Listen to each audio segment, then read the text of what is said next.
Hello दोस्त, आप कैसे हैं? मैं उम्मीद करता हूँ आप अच्छे होंगे। आज फिर एक नए वीडियो को लेकर आपके सामने में उपस्थित हुआ हूँ। ठीक है मित्र, और लगातार आप मेरे वीडियो देख रहे हैं। मैं उम्मीद कर रहा हूँ कि आपको मेरा वीडियो समझ में भी आ रहा होगा, आपको धीरे धीरे कॉन्सेप्ट क्लियर हो रहा होगा। ठीक है मित्र, मैं जो भी वीडियो बनाऊंगा वो कॉन्सेप्चुअल के साथ बनाऊंगा, अवधारणात्मक के साथ मैं आपको वीडियो बनाऊंगा और वो वीडियो आपको पसंद में आएगा, ऐसा मेरा पूरा विश्वास है मित्र। तो जैसा कि मैंने कहा था कि आज का जो वीडियो होगा वह किससे संबंधित होगा, वह इतिहास से, पाषाण काल से संबंधित होगा। जी हाँ, आज मेरा जो वीडियो आया है वो पाषाण काल से संबंधित आया है।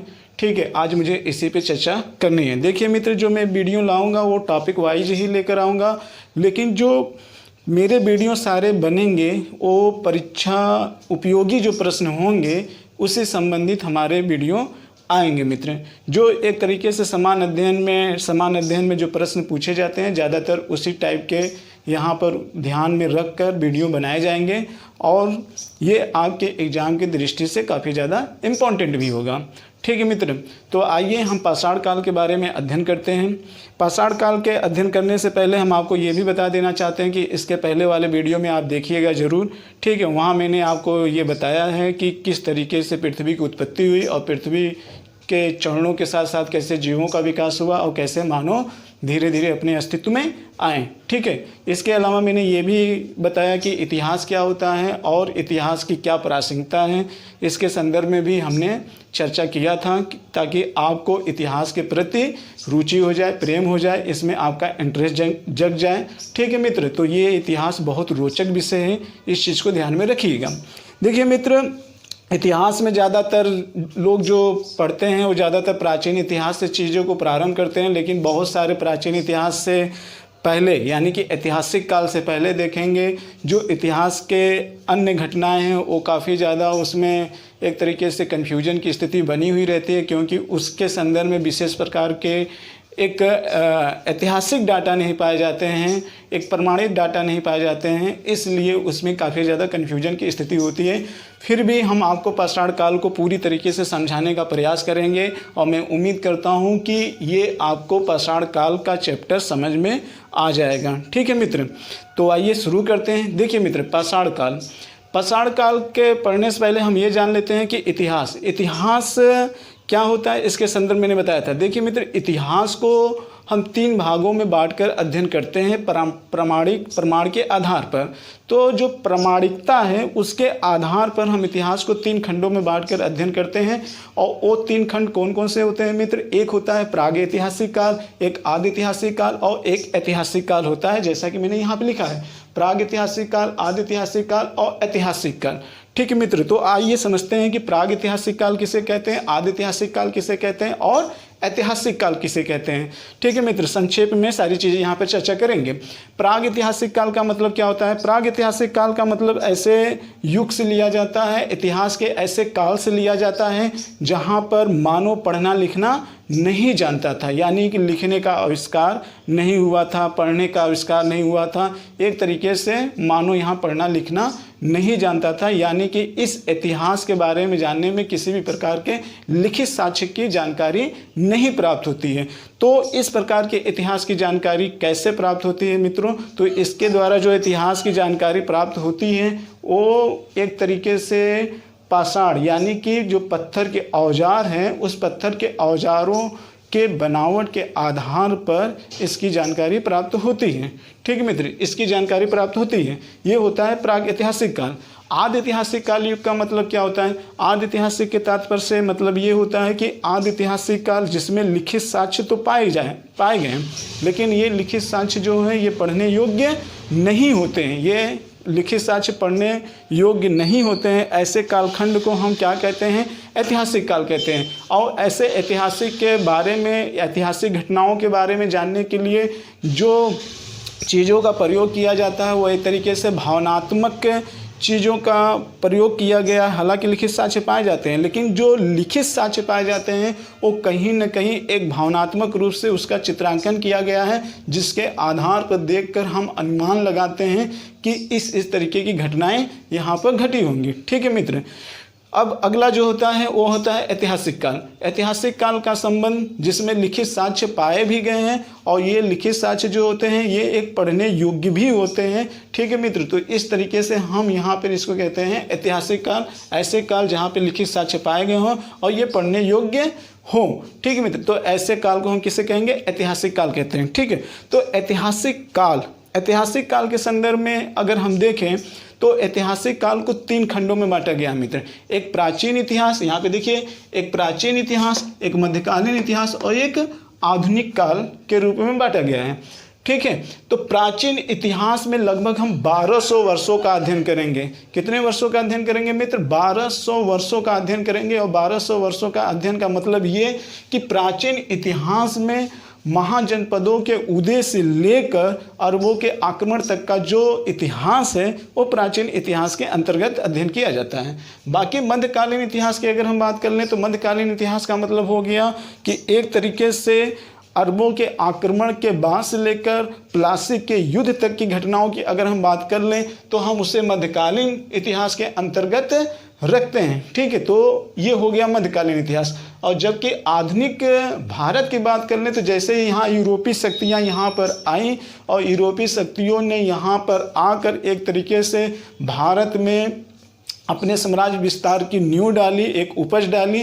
ठीक है, तो ऐसे काल को हम क्या कहेंगे? आधुनिक काल के नाम से जानते हैं। ठीक है मित्र, अब ये अध्ययन होगा देश के आज़ादी तक। ठीक है, फिर आज़ादी से लेकर 1991 से आज तक के संदर्भ में हम आधुनिक भारत का ही इतिहास कहेंगे। ठीक है मित्र, लेकिन यहाँ पे मेरा आधुनिक का मतलब प्लासी के युद्ध से लेकर 1757 से लेकर देश की आज़ादी 1947 तक के हम यहाँ पर अध्ययन करने की बात करेंगे। ठीक है मित्र, अब ये देखिए एक एक पृष्ठभूमि हो गई। मुझे लग रहा है कि आप इस पृष्ठभूमि को समझ गए होंगे कि इतिहास को मुख्य रूप से कितने भागों में प्राग ऐतिहासिक काल, आदि ऐतिहासिक काल और ऐतिहासिक काल के रूप में बांटते हैं। एक चीज़ मैं आपको बता देना चाहता हूँ मित्र, इतिहास में एक बहुत बड़ी चीज़ ये होती है कि अगर आप इतिहास पढ़ रहे हो तो इतिहास से संबंधित तिथि के बारे में आपको याद होना चाहिए, क्योंकि इतिहास में तिथि का उतना ही ज़्यादा महत्व है जितना कि संविधान में पढ़ते समय एक अनुच्छेद का होता है।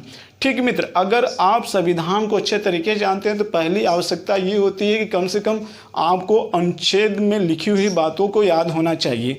ठीक उसी तरीके से इतिहास में भी कॉन्सेप्ट बनाने के लिए मुझे एक तरीके से ऐतिहासिक घटनाओं पर समझ बनाने के लिए उस समय की स्थिति के बारे में पता होना चाहिए, यानी कि उसका कालक्रम पता होना चाहिए। इससे हमको ये पता चलता है कि मानव कितने समयों में कितनी ज़्यादा अपने सभ्यता का विस्तार किया है। तो ऐसे स्थिति में आपको तिथि को भी ध्यान में रखना होगा। ये इतिहास का एक महत्वपूर्ण खंड होता है, इतिहास का तिथि याद करने का, या इसकी विशेषता होती है इतिहास पर एक अपनी समझ बनाने के लिए। ठीक है मित्र, तो ये भी बातें आप समझ गए होंगे।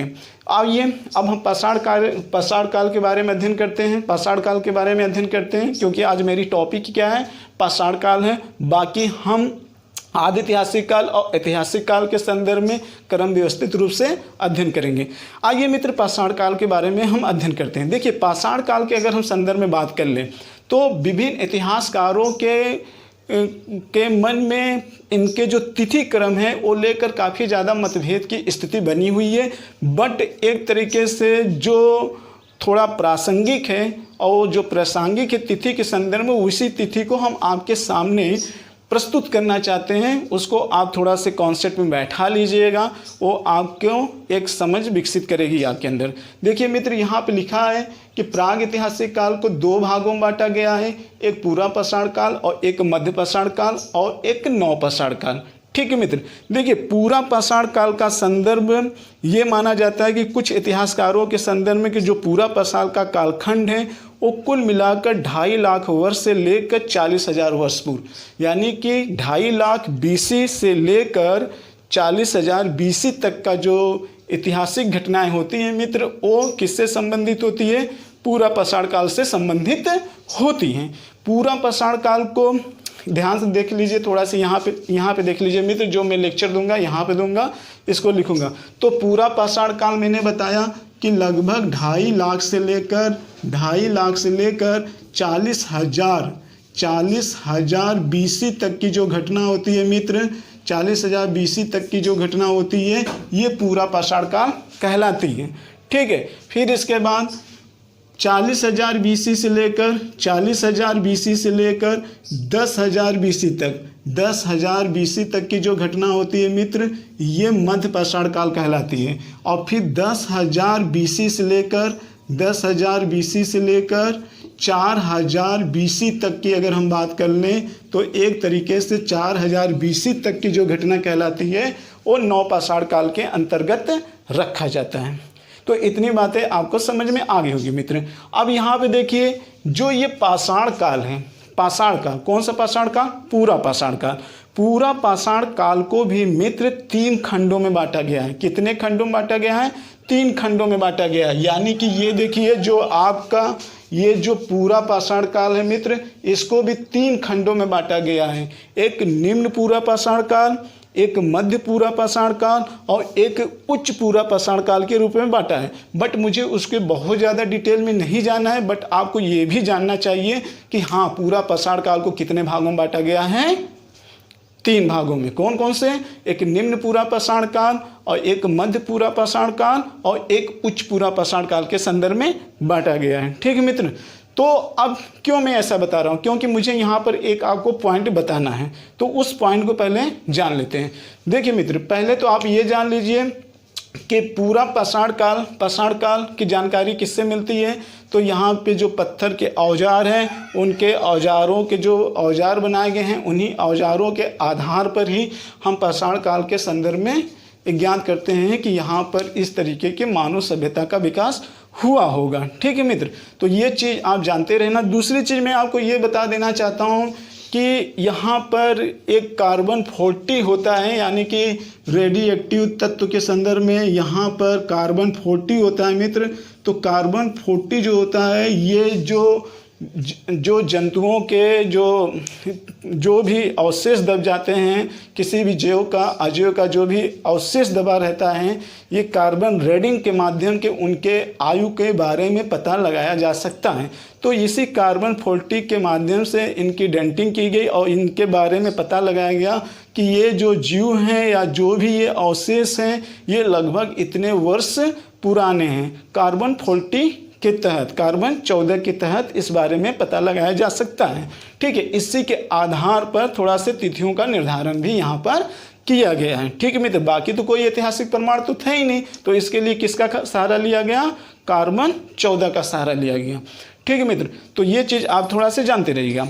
देखिए जो पूरा पाषाण काल है, पूरा पाषाण काल को हम पैलियोलिथिक के नाम से जानते हैं। ये चीज़ आप पहले ध्यान रखिएगा। पूरा पाषाण काल को हम किसके नाम से जानते हैं? पैलियोलिथिक के नाम से जानते हैं। इसकी खोज शुरुआत में सर्वप्रथम किसने की थी? तो इसकी खोज जो शुरुआत में की थी वो रॉबर्ट ब्रूस फूट ने किया था। किसने किया था? रॉबर्ट ब्रूस फूट ने किया था मित्र। पूरा पाषाण खोज किसने किया था? रॉबर्ट ब्रूस फूट ने किया था। कहाँ से किया था? इन्होंने तमिलनाडु में से इसकी जानकारी को प्राप्त किया था। तमिलनाडु से इसकी जानकारी को प्राप्त किया था। यानी कि पूरा पाषाण संबंधित सर्वप्रथम अवशेष जो मिले थे हड्डियों के माध्यम से रॉबर्ट ब्रूस फूट ने इसकी खोज की थी।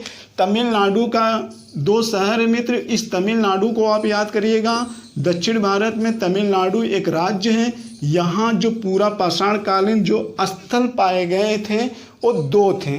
कौन कौन से थे? एक पलवरम था और एक अतिरक्कम था। ठीक है मित्र, तो एक पलवरम था, इस चीज़ को जानिएगा, पलवरम था, और एक अतिरप्पकम था मित्र। तो ये भी जान लीजिएगा, अतिरप्पकम था और पलवरम था। ये तमिलनाडु यानी कि चेन्नई के पास का ये स्थल खंड था जहाँ से पूरा पाषाण काल के सर्वप्रथम अवशेष मिले थे। किसने इसके अवशेष को प्राप्त किया था सर्वप्रथम? तो रॉबर्ट ब्रूस फूट ने इसको प्राप्त किया था। रॉबर्ट ब्रूस फूट ने इसको प्राप्त किया था। एक चीज़ यहाँ पे ध्यान रखिएगा।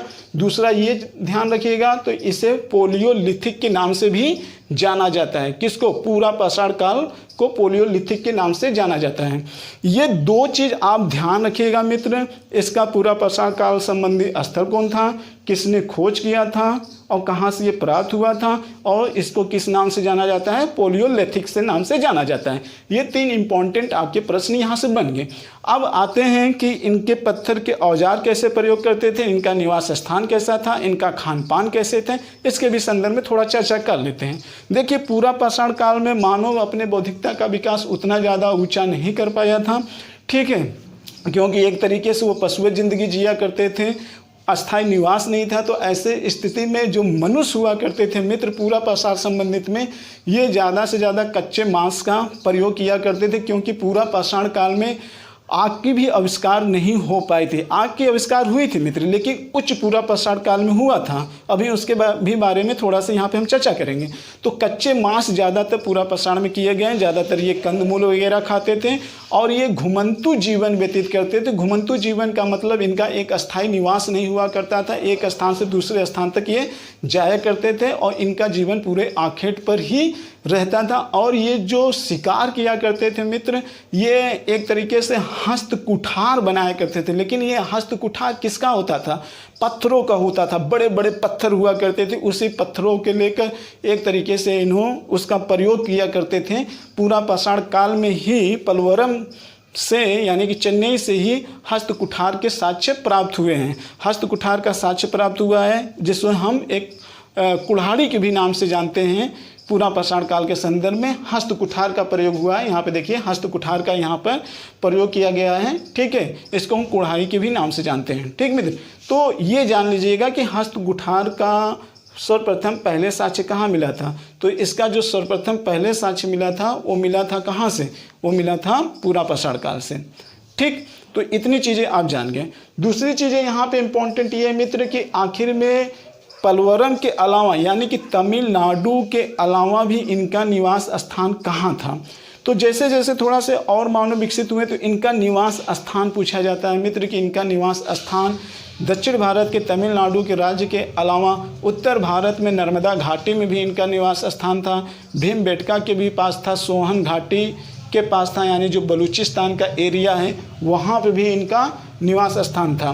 तो भीमबेटका, नर्मदा घाटी और सोहन घाटी में पूरा पाषाण काल संबंधित भी मानव के बारे में जानकारी प्राप्त होती है मित्र। तो ये चीज़ भी आप थोड़ा सा ध्यान में रखिएगा, निश्चित रूप से ध्यान में रखिएगा।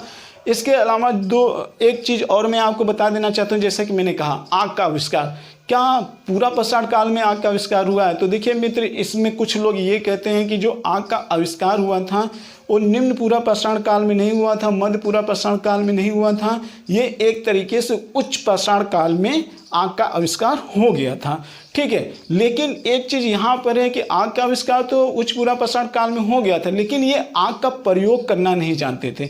आग का प्रयोग इन्होंने करना कब जाना? मध्य पाषाण काल में जाना। तो आपको ये पता होना चाहिए कि आग का आविष्कार उच्च पूरा पाषाण काल में हुआ था, लेकिन उपयोग इन्होंने कब करना सीखा? मध्य पाषाण काल में करना सीखा।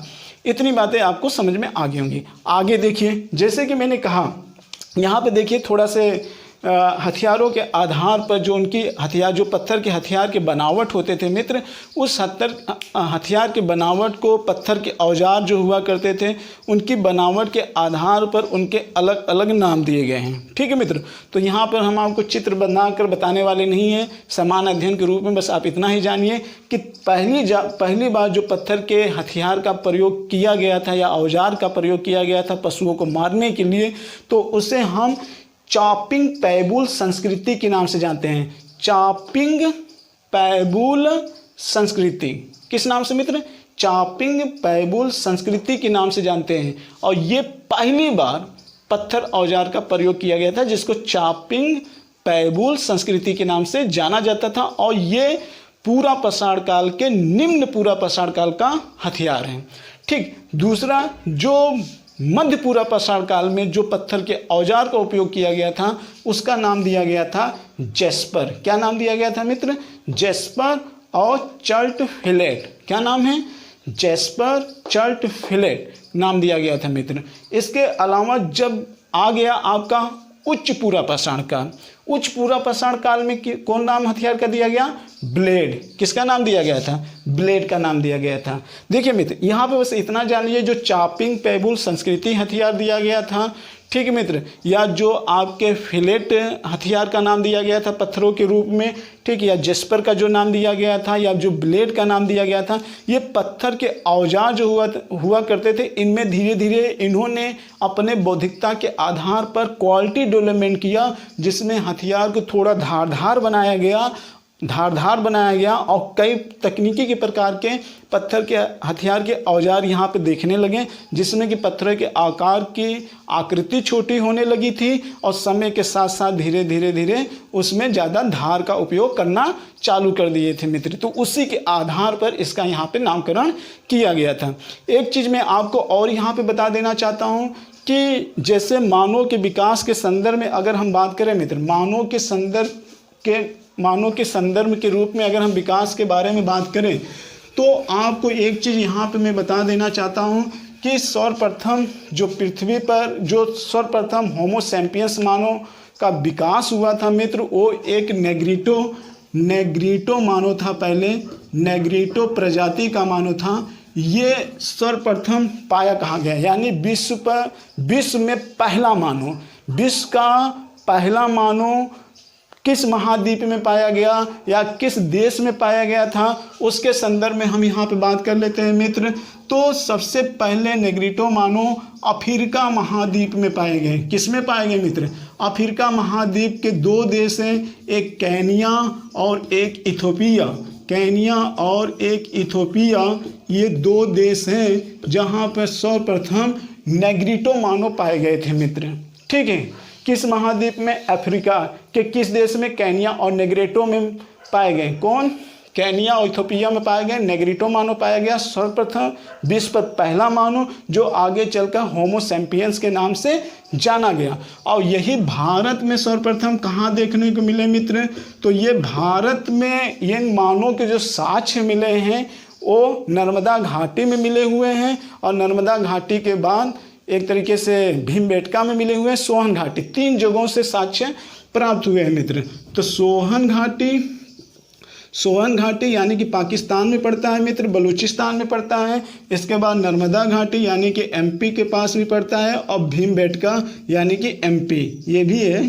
ठीक है मित्र, तो ये 3 ऐसे स्थल हैं जहाँ पर नेग्रीटो के साक्ष्य मिले, यानी नेग्रीटो प्रकार के मानव के संदर्भ में बात कर सकते हैं कि इनके साक्ष्य इन तीनों स्थलों से प्राप्त हुए हैं। तो आप इस चीज़ को जानते रहिएगा। ठीक है मित्र, तो आइए अब हम देखते हैं कि मध्य पूरा पाषाण काल। देखिए मित्र, ये हो गया पूरा पाषाण काल। क्या हो गया? पूरा पाषाण काल के संदर्भ में आपने क्या देखा कि कौन कौन से हथियार का प्रयोग यहाँ पे किया जा रहा था, इनका निवास स्थान क्या था, इनको किस नाम से जाना जाता था, और इसकी खोज किसने की थी, और इसकी खोज सर्वप्रथम कहाँ पे हुई थी, और इससे संबंधित स्थल कौन कौन थे, और पूरा पाषाण काल को कितने भागों में बांटा गया था, और उनमें किन किन हथियारों का प्रयोग किया गया था। ये चीज़ें आपने देखा कि पूरा पाषाण काल की विशेषता क्या होती हैं। आइए अब हम देखते हैं मध्य पाषाण काल। अगला चरण क्या होता है मित्र? मध्य पाषाण काल। इस चीज़ को आइए देखते हैं। मध्य पाषाण काल में क्या हुआ? ये उच्च पूरा पाषाण काल के बाद एक अगला युग प्राप्त होता है पाषाण काल का, उसे कहा जाता है मध्य पूरा पाषाण काल कहा जाता है। यहाँ पे देखिए मित्र, इसको मध्य पाषाण काल को माइक्रोलिथ के नाम से भी जाना जाता है। माइक्रोलिथ मित्र, ये एक शब्द दिया गया है। मैं आपको बता दूं कि जो पोलियोलिथिक और माइक्रोलिथ का जो यहाँ शब्द दिया गया है, ये ग्रीक भाषा से लिया गया है, और इनका जो नामकरण किया गया है ये उस समय उपयोग किए जाने वाले पत्थरों के औजारों के बनावट के आधार पर ही इनका नामकरण किया गया है। इसलिए पूरा पाषाण काल को पोलियोलिथिक और मध्य पाषाण काल को माइक्रोलिथ के नाम से जाना जाता है। इतनी बात समझ में आ गई। आइए मित्र, देखिए मित्र, मानव जब से पृथ्वी पे आया है तो उसका बौद्धिक विकास धीरे धीरे विकसित किया ही है उसने। तब से लेकर आज तक धीरे धीरे इसका विकास होता ही चला जा रहा है। इतिहास इस बात का गवाह है। ठीक है मित्र, तो हुआ क्या? देखिए, अब धीरे धीरे मानव दिमाग विकसित करना चालू कर दिया। देखिए मित्र, आवश्यकता ही क्या होती है, आविष्कार की जननी होती है। जैसे मानव जब था तो मानव की संख्या उस समय कम हुआ करती थी, लेकिन धीरे धीरे मानव की संख्या बढ़ने लगी। जब धीरे धीरे इनकी संख्या बढ़ने लगी तो ये पशुओं को शिकार करना चालू कर दिए, लेकिन पशुओं की संख्या धीरे धीरे कम होती चली गई।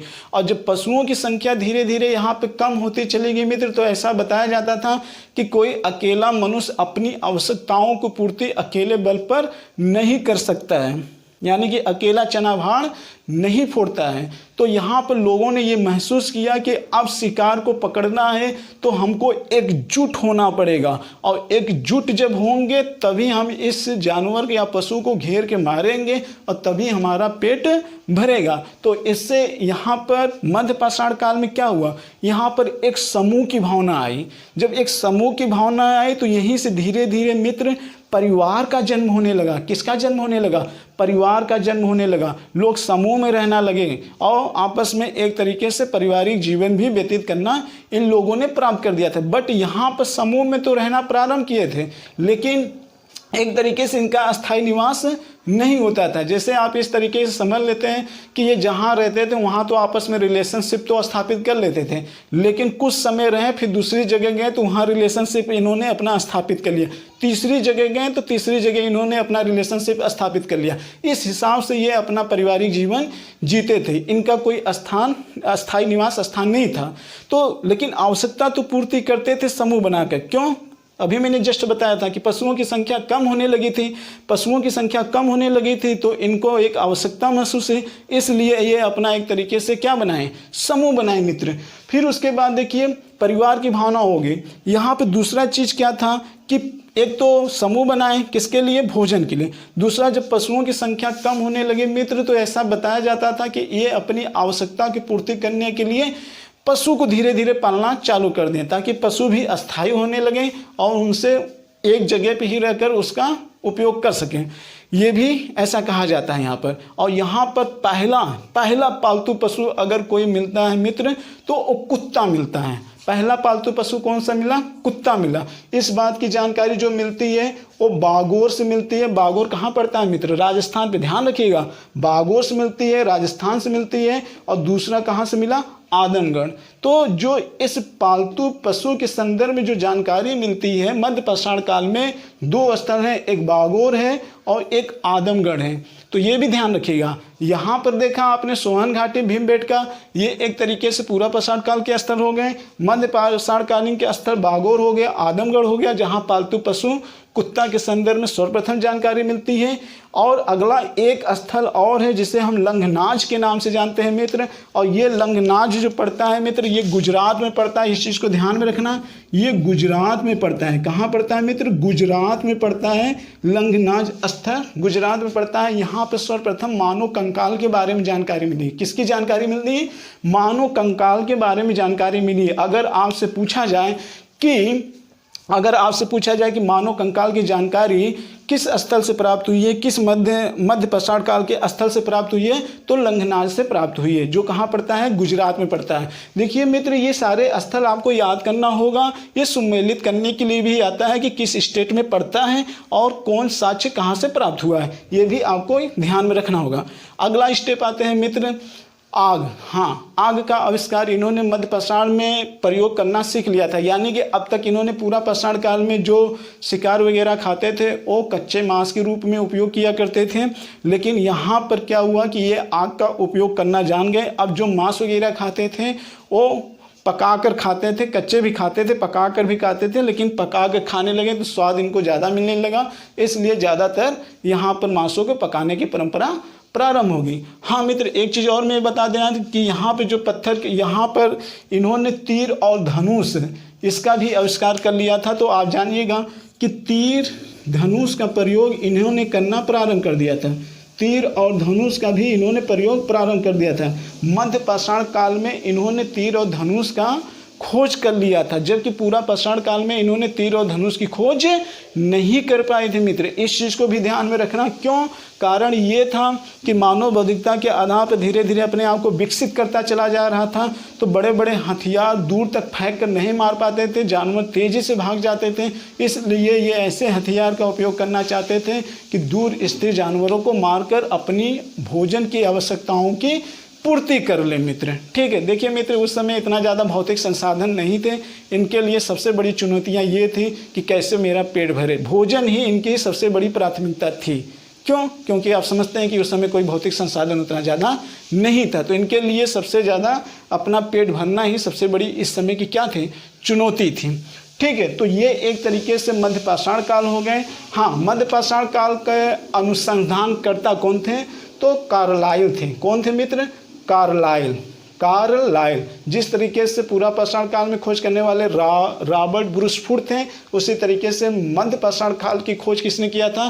कार्लाइल था। ये भी याद कर लीजिए, क्योंकि सुमेलित करने के लिए भी आ सकता है और डायरेक्ट इसके अनुसंधानकर्ता के रूप में भी प्रश्न पूछ सकता है मित्र। ठीक है, आइए अब हम अगला देखते हैं मित्र, नौ पाषाण काल। देखिए मित्र, नौ पाषाण काल जो था ये भी काफ़ी ज़्यादा इम्पोर्टेंट था, काफ़ी ज़्यादा इम्पोर्टेंट है। क्यों?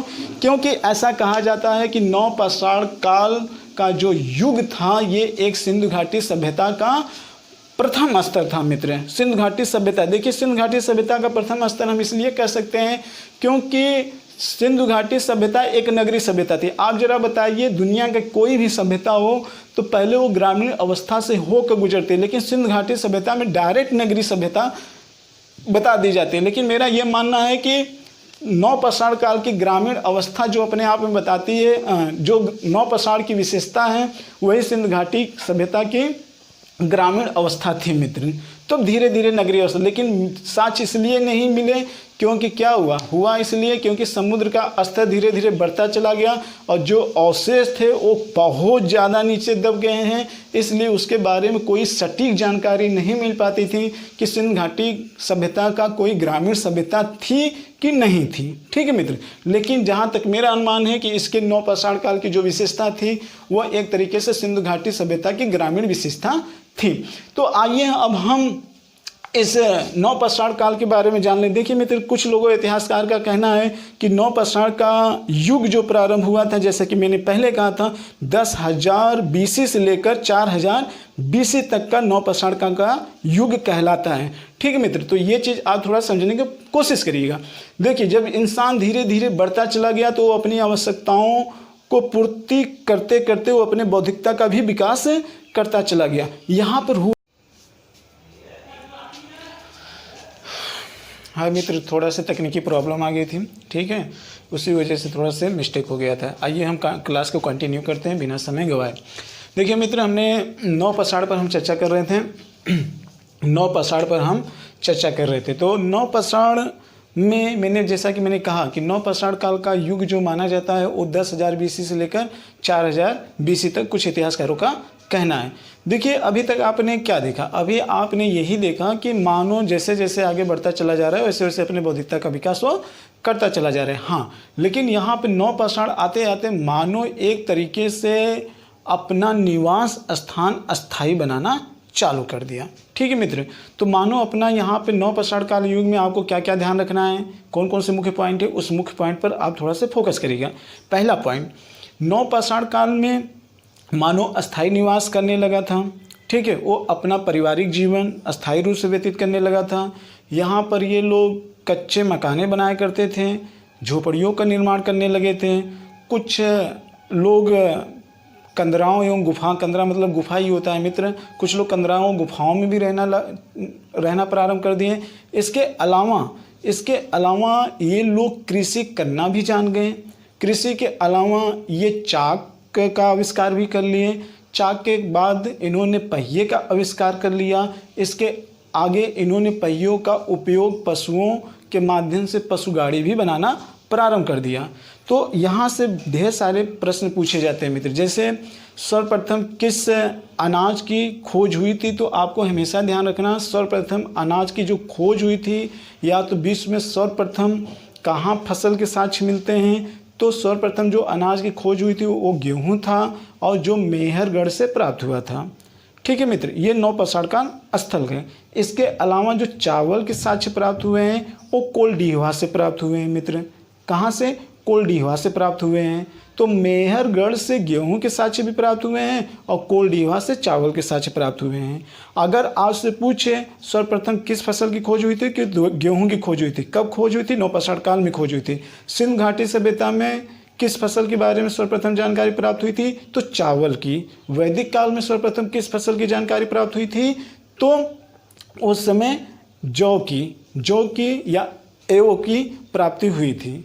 तो ये आप कुछ बिंदु याद कर लीजिएगा, यहाँ से प्रश्न पूछता है। ठीक है मित्र, तो नवपाषाण काल में मानव धीरे धीरे कृषि करना प्रारंभ कर दिया। भाई जब वो कृषि करेगा तो अनाज होगा, और जब अनाज होगा तो कहाँ रखेगा? अनाज कहाँ रखेगा मित्र? ये अनाज रखने के लिए तो कुछ न कुछ तो बर्तन चाहिए, और बर्तन बनाने के लिए क्या चाहिए? चाक चाहिए। और फिर जब अनाज हो गया तो ढोने के लिए क्या चाहिए? गाड़ियाँ चाहिए। ठीक है, उत्पादन के लिए पशु भी चाहिए। तो इस तरीके से धीरे धीरे मानव कि जीवन में एक सभ्यता का क्या होने लगा? विकास होने लगा। और इसी नवपाषाण काल में एक आधुनिक मानव की उत्पत्ति हुई, जिसे हम होमो सैपियंस मानव के नाम से जानते हैं। यानी कि जो आधुनिक मानव हुआ वो होमो सैपियंस हुआ, और वो कब आया? नवपाषाण काल में आया मित्र। ठीक है, इतनी बातें तो आपको याद ही रहेगी। नवपाषाण काल के समय इतनी बातें आपको याद रहेगी। और ये अपना जीवन ग्रामीण बस्ती बसाना यहाँ पर क्या कर दिए? स्टार्ट कर दिए। ठीक है मित्र, तो ये नवपाषाण काल यानी कि एक होमो सैपियंस का मानव की उत्पत्ति यहाँ पे हुई, यानी कि एक आधुनिक मानव का जन्म किस पाषाण काल में हुआ? नवपाषाण काल में हुआ। तो मुझे लगता है मित्र यहाँ से जितने भी प्रश्न बनेंगे आप उस सारे प्रश्न को याद कर लेंगे। ठीक है, क्यों? क्योंकि मानव की आवश्यकता जैसे जैसे बढ़ती चली गई वैसे वैसे इन्होंने संसाधनों का आविष्कार करना प्रारंभ कर दिया। तो 2 मिनट में हम इसको रिवाइज कर लेते हैं मित्र। पहले आपने क्या देखा कि इतिहास का मैंने आपको परिचय बता दिया था। फिर इतिहास को कितने कालखंडों में बांटा गया, तो आपने देखा प्राग आदि और ऐतिहासिक काल। फिर प्राग ऐतिहासिक काल के बाद आप देखेंगे किसे कहते हैं आदि ऐतिहासिक और ऐतिहासिक काल का परिभाषा क्या है, वो मैंने आपको बताया। प्राग ऐतिहासिक काल को पूरा पाषाण काल के मध्य पाषाण काल और नवपाषाण के अंतर्गत बांटा गया। पूरा पाषाण काल को 3 पाषाण कालों में बांटा गया, जिसमें हम देखें कौन कौन से? निम्न पूरा पाषाण काल, मध्य पाषाण काल, उच्च पूरा पाषाण काल। उसकी अलग अलग विशेषताओं के बारे में भी मैंने चर्चा कर लिया। इसके बाद मध्य पाषाण काल में आया। मध्य पाषाण में हमने चर्चा किया कि कौन कौन से स्थल हैं, किस युग के नाम से जाना जाता है, इसके अनुसंधानकर्ता कौन हैं, और तमाम प्रकार की विशेषताओं के बारे में देखा। ठीक इसी तरीके के नवपाषाण काल के बारे में देखा कि कौन कौन से स्थल हैं, इनके साक्ष्य कहाँ से प्राप्त हुए थे, इन्होंने किन किन चीज़ों का खोज किया और इससे संबंधी महत्वपूर्ण विशेषताएं। बस इतनी ही बात है इसमें मित्र। और पाषाण काल के संदर्भ में ज़्यादातर क्वेश्चन यहीं से ही पूछे जाते हैं। इसके बाद जो टॉपिक होगी मित्र वो ताम्र पाषाण काल की होगी। ठीक है, अब इसके बाद धातु युग चालू हो जाता है। तो धातु युग में मित्र मुझे 3 चीज़ों पर अध्ययन करना है। धातु युग, इसको भी थोड़ा सा यहाँ पे देख लेते हैं। तो आगे की जो टॉपिक होगी धातु युग, तो धातु युग में हम आगे जो पढ़ेंगे मित्र ताम्र पाषाण काल के बारे में देख लेंगे। ताम्र पाषाण काल के बारे में देख लेंगे। ताम्र पाषाण के बाद हम कांस्य युग के बारे में देख लेंगे, और कांस्य युग के बाद हम लौह युग के बारे में देख लेंगे मित्र। ये लौह युग। हाँ, एक चीज़ ये है कि आपको महापाषाण काल का एक चैप्टर है मित्र, उसको भी अध्ययन करना है। क्यों? क्योंकि बिना महापाषाण काल पढ़ाए एक तरीके से उत्तर भारत और दक्षिण भारत को मुझे थोड़ा साथ में लेकर चलना पड़ेगा। क्योंकि उत्तर भारत की अगर हम चर्चा कर दिए, दक्षिण भारत की चर्चा नहीं करेंगे तो अपने आप में भारत का इतिहास कंप्लीट नहीं माना जाएगा मित्र। मुझे एक पूरे भारत की समझ बनानी है, न केवल कि उत्तर भारत या पूर्वी भारत की मुझे समझ बनानी है। ठीक है मित्र, तो ये चीज़ भी आपको ध्यान में रखना होगा। या आपको मैं आगे बताऊंगा कि ताम्र पाषाण क्या होता है, कांस्य युग क्या होता है और लौह युग क्या होता है। इसके भी संदर्भ में हम आगे चर्चा करेंगे। इसी के साथ जय भारत, जय